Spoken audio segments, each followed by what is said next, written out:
Selamat pagi anak-anak, apa kabar semuanya? Semoga semua dalam keadaan sehat dan tetap semangat untuk belajar ya. Sebelum mulai belajar, tetaplah menerapkan protokol kesehatan 3M. Nah, kalau anak-anak sudah mencuci tangan, memakai masker dan menjaga jarak aman, mari kita berdoa terlebih dahulu sebelum belajar.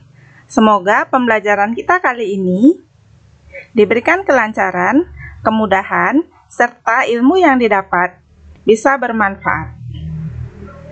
Pembelajaran pada pagi hari ini adalah pada tema 6, subtema 2, pembelajaran 2. Sudah siap untuk belajar?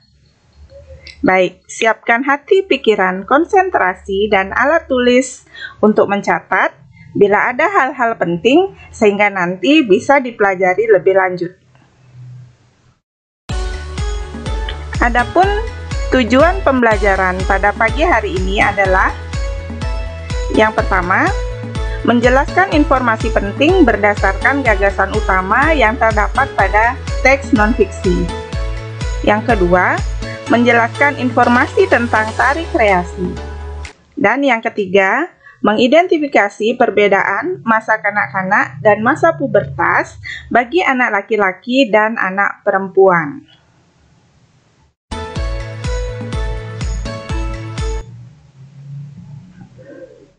Pada pembelajaran sebelumnya, kita sudah menentukan kalimat utama dan gagasan utama paragraf. Sekarang, kita akan kembali belajar menentukan gagasan utama pada sebuah paragraf. Nah, bagaimana cara menentukan gagasan utama pada sebuah paragraf? Pada dasarnya, ada 3 tahapan penting, yakni yang pertama adalah tahapan sebelum anak-anak mulai membaca paragraf. Adapun langkah-langkah yang bisa dilakukan adalah dengan membaca judul, menjawab pertanyaan tentang apakah teks tersebut, dan apa topiknya. Jadi, ini sudah pernah anak-anak pelajari pada subtema 1, yakni menentukan informasi penting berdasarkan kata kunci yang terdapat pada judul. Tahap yang kedua adalah tahap pada saat anak-anak membaca. Adapun langkah-langkah yang perlu dilakukan diantaranya membaca paragraf dengan cermat. Ketahuilah apa yang penulis sampaikan di paragraf tersebut atau hal apa yang ingin penulis sampaikan kepada kita. Kemudian, tentukan informasi, gambar, dan kata-kata yang diulang. Anak-anak juga bisa mencari petunjuk pada kalimat pertama atau terakhir paragraf. Kemudian langkah yang ketiga adalah setelah anak-anak membaca. Hal yang perlu dilakukan adalah temukan poin yang paling penting dari topik bahasan paragraf. Kemudian, temukan rincian atau contoh yang mendukung gagasan utama. Biasanya, gagasan utama adalah hal-hal yang diberikan rincian atau disediakan contohnya dalam suatu paragraf.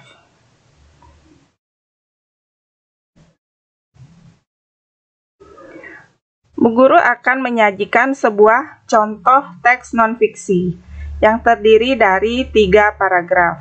Kita lihat paragraf yang pertama. Ragam tarian daerah. Ragam tarian daerah mencerminkan kekayaan kebudayaan Indonesia. Setiap daerah di Indonesia memiliki tari kreasi yang berbeda. Tari kreasi adalah tari yang gerakannya berasal dari pengembangan gerak tari tradisional. Tari kreasi tidak terlalu terikat dengan aturan, baik gerakan maupun aspek lain. Mari kita cermati bersama-sama Apakah gagasan utama dari paragraf ini?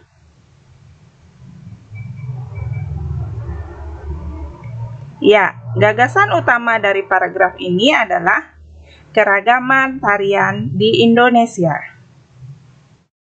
Kita lanjut ke paragraf kedua.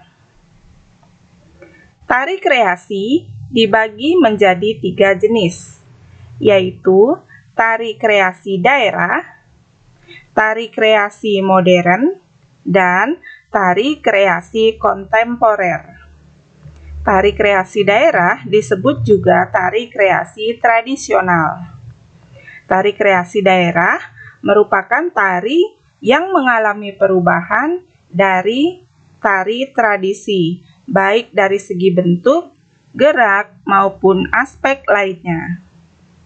Meskipun mengalami perubahan, ciri khas daerah asal masih tetap ada. Tari kreasi modern adalah tari yang tidak memiliki aturan tertentu, baik bentuk, gerak, maupun aspek lainnya.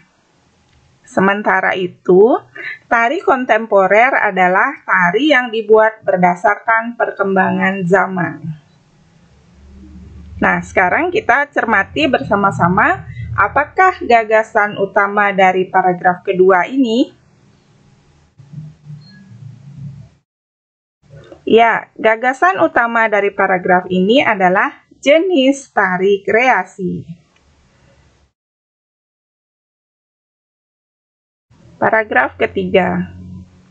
Tari kreasi dapat dibedakan menjadi 3 bentuk, yaitu tari tunggal, tari berpasangan, dan tari kelompok. Tari tunggal adalah karya tarian yang diperagakan oleh seorang penari.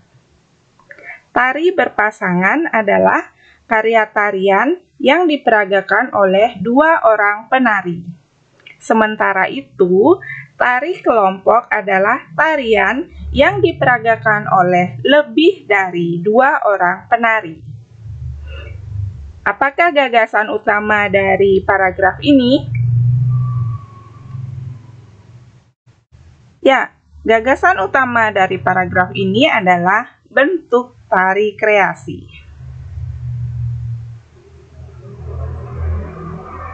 Kita lanjut ke materi mengenal tari tunggal. Tari tunggal adalah tari yang dibawakan oleh 1 orang penari. Tari tunggal dapat dilakukan oleh penari perempuan maupun laki-laki. Penari perempuan biasanya membawakan tari tunggal dengan lembut, anggun, dan lemah gemulai. Sementara itu, penari laki-laki membawakan tari tunggal dengan gagah, kuat, dan penuh semangat.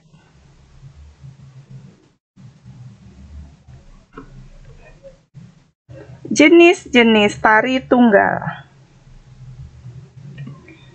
Tari tunggal dibedakan menjadi tari tunggal tradisional, tari tunggal ritual, dan tari tunggal kreasi baru. Tari tunggal tradisional merupakan tari yang menjadi ciri khas suatu daerah. Tarian tunggal tradisional biasanya dipentaskan pada acara pesta rakyat. Tari tunggal ritual merupakan tari yang dipentaskan pada upacara adat di suatu daerah. Sementara itu, tari tunggal kreasi adalah tari kreasi baru yang merupakan pengembangan gerakan dari tari tradisional. Gerakan tari kreasi diciptakan oleh seorang koreografer. Mari kita amati contoh-contoh tari tunggal. Yang pertama ada tari kandagan dari Jawa Barat, tari kelana topeng dari Yogyakarta, tari remo dari Jawa Timur, tari gambyong dari Yogyakarta, tari eko prawiro dari Jawa Tengah, tari jaipong dari Jawa Barat, Tari Legong dari Bali, Tari Trunajaya dari Bali, Tari Baris Tunggal dari Bali, Tari Rantak Tunggal dari Sumatera Barat, Tari Gong dari Kalimantan Timur, dan Tari Baksa Kembang dari Kalimantan Selatan. Nah, itu tadi contoh-contoh tari tunggal dari berbagai daerah. Sekarang kita akan melanjutkan ke materi membandingkan ciri-ciri masa anak-anak dan masa remaja. Masa anak-anak dan remaja adalah tahapan dalam pertumbuhan dan perkembangan manusia. Masa anak-anak dimulai dari usia 5 hingga 11 tahun. Sementara itu, masa remaja biasanya dimulai dari usia 11 hingga 21 tahun. Karena terjadi pada usia yang berbeda, masa anak-anak dan masa remaja memiliki ciri yang berbeda. Ayo kita perhatikan perbandingan ciri-ciri masa anak-anak dan masa remaja. Pada anak laki-laki, masa anak-anak suaranya nyaring, sedangkan pada masa remaja suara berubah menjadi lebih berat. Pada masa anak-anak belum tumbuh jakun, sedangkan pada masa remaja tumbuh jakun. Pada masa anak-anak belum tumbuh kumis, jambang, dan jenggot, sedangkan pada masa remaja sudah mulai tumbuh kumis, jambang, dan jenggot. Pada masa anak-anak belum tumbuh rambut halus di sekitar ketiak dan alat kelamin, sedangkan pada masa remaja mulai tumbuh rambut halus dan di sekitar ketiak dan alat kelamin. Pada masa anak-anak, keringat belum banyak, sedangkan pada masa remaja, keringat semakin banyak dan tumbuh jerawat. Nah, itu tadi ciri-ciri pada masa anak-anak pada anak laki-laki. Sekarang kita lanjut ke ciri-ciri anak perempuan. Pada masa anak-anak, suara nyaring, sedangkan pada masa remaja, suara menjadi lebih nyaring. Pada masa anak-anak, pinggul belum melebar, sedangkan pada masa remaja, pinggul mulai melebar. Masa anak-anak, payudara belum membesar, sedangkan pada masa remaja, payudara mulai membesar. Pada masa anak-anak, belum tumbuh rambut halus di sekitar ketiak dan alat kelamin, sedangkan pada masa remaja, sudah mulai tumbuh rambut halus di sekitar ketiak dan alat kelamin. Pada masa anak-anak, keringat belum banyak, sedangkan pada masa remaja, keringat menjadi semakin banyak dan tumbuh jerawat. Nah, itu tadi perbedaan ciri-ciri masa anak-anak dan masa remaja pada anak perempuan.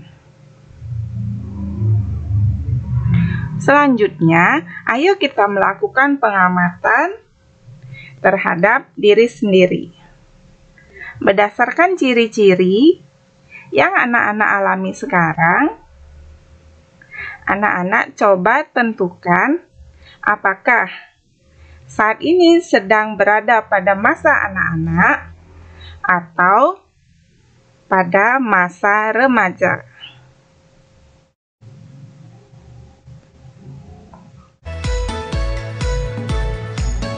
Kita lanjutkan kepada bagian latihan. Nah, hari ini Bu Guru akan memberikan tugas kepada anak-anak, yakni silakan membaca teks non-fiksi yang ada pada buku paket tema 6 anak-anak di halaman 52. Kemudian tentukan gagasan utama dari setiap paragraf yang ada pada teks tersebut. Dan tuliskan pada buku tugas 2. Ya, buku tugas 2 anak-anak ya. Jangan lupa menyertakan identitas lengkap, hari, dan tanggal tugas. Nah, sebelum diakhiri, kita akan menuju ke bagian refleksi. Nah, refleksi pembelajaran pada hari ini adalah bagian yang paling penting dari pertemuan kita kali ini. Coba anak-anak jawab pertanyaan-pertanyaan dari refleksi berikut ini. Yang pertama, apa saja yang sudah dipelajari? Bagian mana yang sudah dipahami?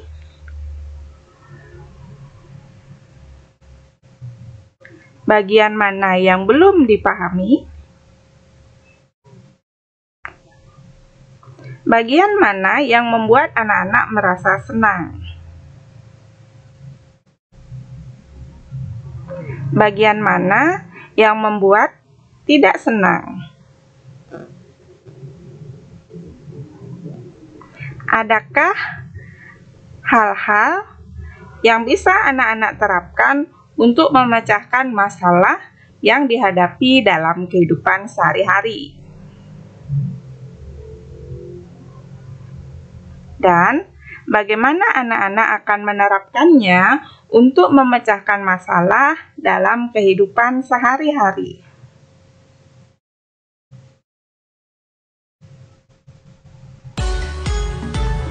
Terima kasih sudah menyaksikan video pembelajaran kali ini. Bu Guru ucapkan selamat belajar untuk anak-anak semua. Semoga sukses. Sampai jumpa di video pembelajaran berikutnya.